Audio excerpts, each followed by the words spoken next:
Yung mga kamigs, meron tayo ditong tabagwang o suso, Yes! yan, sibuyas bawang, at yung lambo, yung tubo ng kawayan. Yan, mga kamigs, ating gagataan. Yan, sarap kasi yan, mga kamigs, yung tabagwang, yung suso, tabang. Yan po, yan, ang ating lambo na tubo ng kawayan. Mga kamigs, maya-maya lang, at atin mo ng pakuluan ang lambo. Yan mga kamigs, pinakuluan muna natin sa kumukulong tubig. Pinakuluan muna natin yung lambo. What the fuck? Yung tubo ng kawayan mga kamigs. Yan, bago lagyan natin ang gata. Yan mga kamigs. Yan.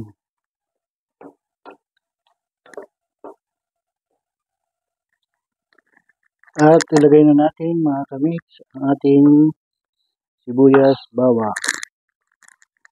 Yan. Ang dali lang naman yan maluto mga kamigs.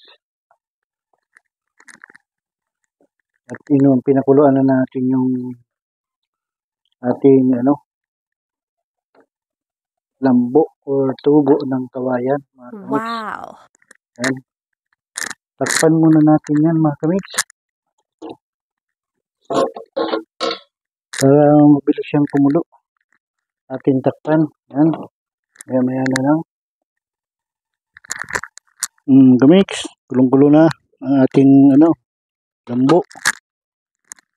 Yan mga kamigs. Ang tawag sa Bicol nito mga kamigs ay lambo. Yan.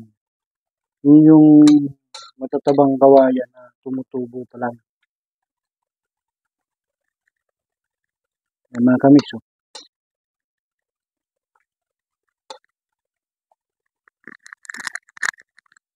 Saglit na mong lutuin yan mga kamigs kasi yung lambo ay pinakuloan ko muna. Pinakuloan ko yung tubig. What? Yan. Para maluto siya bago natin gataan.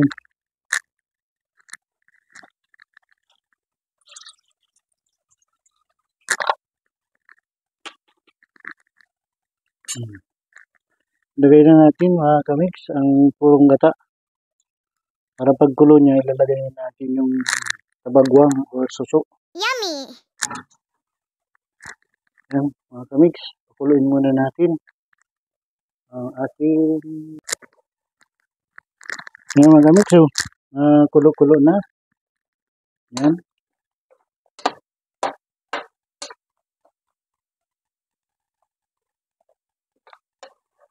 Simpleng luto lang ngayong tanghalian mga kamigs. Kung sa kukunti lang ang iyong gatas kapag papadidi sa inyong mga anak, yan po, ito po ang mabisang pagpagatas, yung suso or tabagwang sa Bicol. Yan, at malunggay yun. Siguradong mag-aapaw ang iyong gatas pagpapadidi sa inyong mga anak. Yan mga kamigs. Gulong-gulo na siya mga kamigs. Yan naman ay saglitang lang yan mga kamigs kasi nilaga ko muna yung tubo ng kawayan or lambo.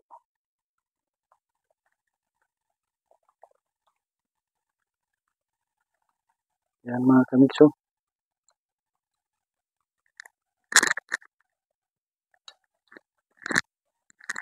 Ganyan lang mga mix ang pagluluto. Yan, dito sa Bicol. Yan, kita mo naman. Pinahuli natin yung purong gata kasi yan ang magpapasarap yan. Yung mga purong gata. Yan mga kamigs. Ilagay na natin yung yung tabagwang, yung pangpagatas sa mga nagpapalidi, sa mga bagong nanganak na. Yan mga kamigs.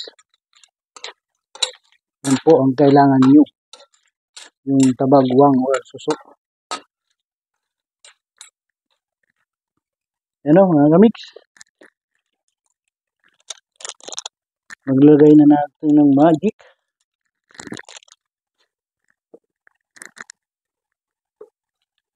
At magtimpla na natin mga kamigs ng asin. Yan.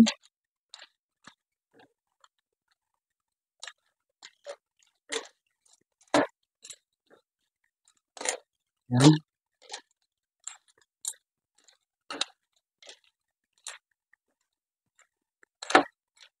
Yan mga kamigs.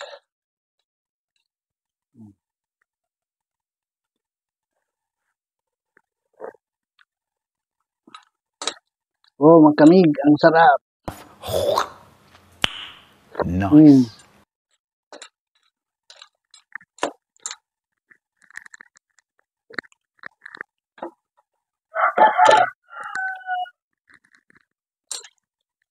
Yan mga kamig.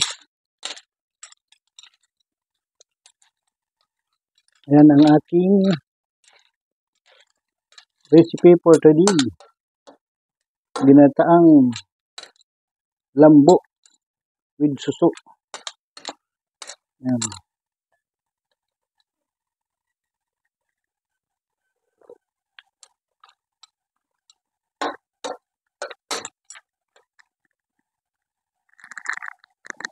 Yan o mga kamigs.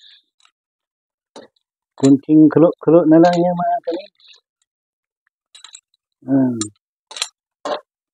Sa mga may hina ang gatas dyan na nagpapadisi sa kanilang mga anak. Ito lang suso ang mabisang pampagatas at malunggay. O kaya ganito yung tubo ng kawayan. Sa amin kasi lambo ang tawag nito. Yan mga kamigs. Yan na ang ating luto ngayon. Kaya hanggang dito lang po muna ang aking munting vlog. Maraming salamat po sa inyong suporta at panonood sa aking mga ginagawang video. Mag-iingat po kayo lagi saan man po kayo nandoon. At huwag niyo pong kalimutan mag-like and share and subscribe na rin po. At pakipindot na rin po ang ating notification bell para po updated po kayo sa aking mga ginagawang video. Hanggang dito na lang po ang aking munting vlog. Bye-bye! Ingat po kayo palagi! Jesus love you po! Bye-bye!